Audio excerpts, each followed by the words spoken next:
Hey there, it's Lauren with Gear Cleaning Solutions. In this video, we're going to learn how to do an advanced inspection of the liner system, also known as a complete liner inspection.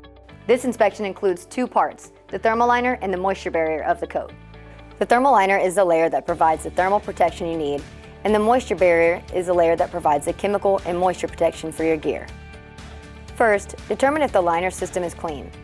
It's much more difficult to assess the cleanliness of the liner system as compared to the outer shell, since it is the inner layer of the garment. If it hasn't been cleaned, it's good to assume that it needs to be cleaned. Once you've ensured your liner system is clean, you can begin the inspection. The key components to look for in the advanced inspection of the liner system include physical damage to all layers and sides of each layer, loss of seam integrity, broken or missing stitches, and loose or missing moisture barrier seam tape, material physical integrity, UV or chemical degradation as evidenced by discoloration, significant changes in material texture, loss of material strength, loss of liner material, or shifting of liner material, delamination as evidenced by separation of film from substrate fabric, flaking or powdering. The moisture barrier shall be tested using the hydrostatic test and show no leakage. The result of each liner system evaluation shall be recorded. The moisture barrier and the thermal liner each have two separate layers.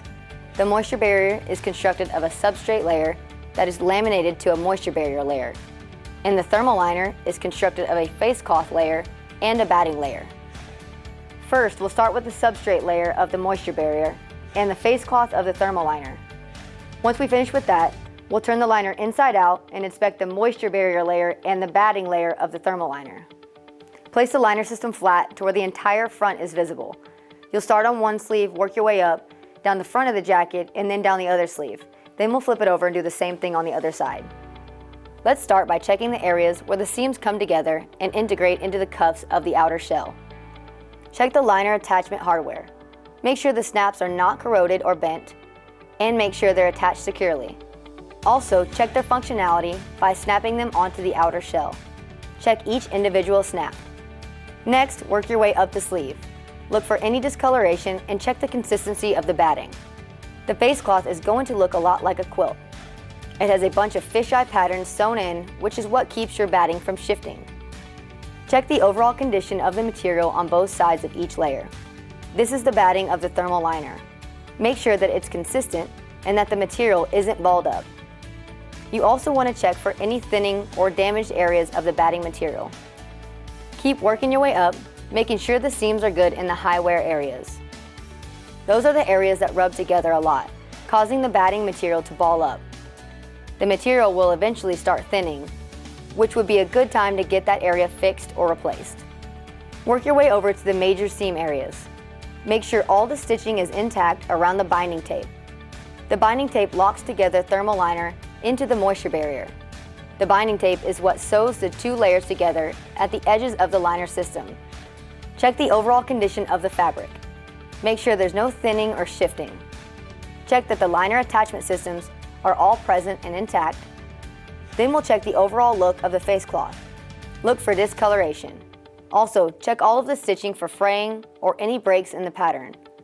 Make sure the pattern is consistent throughout the face cloth because that's what keeps our protective layer of the batting consistent so it performs as it should. Next, check the Velcro on the neck of the liner attachment system. Make sure it's still in good condition. Work your way over to make sure that all of the seams on the inside are intact. Look for damages such as cuts, tears, abrasions, and any missing stitching. Then check the liner attachment system on the other side, along with the major seam that binds together the thermal liner and the moisture barrier. Once you're done with the sleeve, check the label. Make sure it's legible, it's intact, there's no discoloration, and that it's securely attached. The key information needed are the serial number and the date of manufacture. With most manufacturers, the serial number will match the serial number of the shell, with the exception of one manufacturer. In this case, the last number of the serial number will be one number off from the serial number on the shell. Work your way to the other side. On this coat, you can see some shifting and balling of this material. To check the consistency and strength of that material, you may need to perform a light test. Then check all of the hardware. Make sure the snaps are in place and not damaged. Work your way around the seams, checking the binding tape and seam integrity. Look at the consistency and overall integrity of the material all the way down to the cuff area. Check the snaps around the wrist. Make sure each attaches properly and securely to the outer shell. If your coat has Velcro or zippers, make sure you check the functionality of your attachment system. Now we'll inspect the inside of the thermal liner. There are two ways to check the batting. The first way is to turn the liner inside out if you have the ability to do so. Most gear comes with an inspection port, but there are some that don't. An inspection port could be an opening in the collar, or it may just be an area in the bottom of the liner. For the light test, stick a light underneath and go over the entire gear to check the consistency of the batting. If you come to an area that's really bright, that means the batting is thinning, and that's a loss of thermal protection. The better way is to have a liner that separates and allows you to turn it inside out. With this type of liner design, you can visually inspect the condition of the batting. You can check the seams and the overall consistency of the batting. Look for any spotting or thinning. Work your way around the arms and shoulders and look for consistency. Any inconsistency indicates loss of thermal protection. Next, you want to check the moisture barrier. There are two parts to this process. First, there is a visual inspection of the layer. The second is the hydrostatic test, which samples the moisture barrier for any moisture resistance. We will look at the hydrostatic testing in a later video.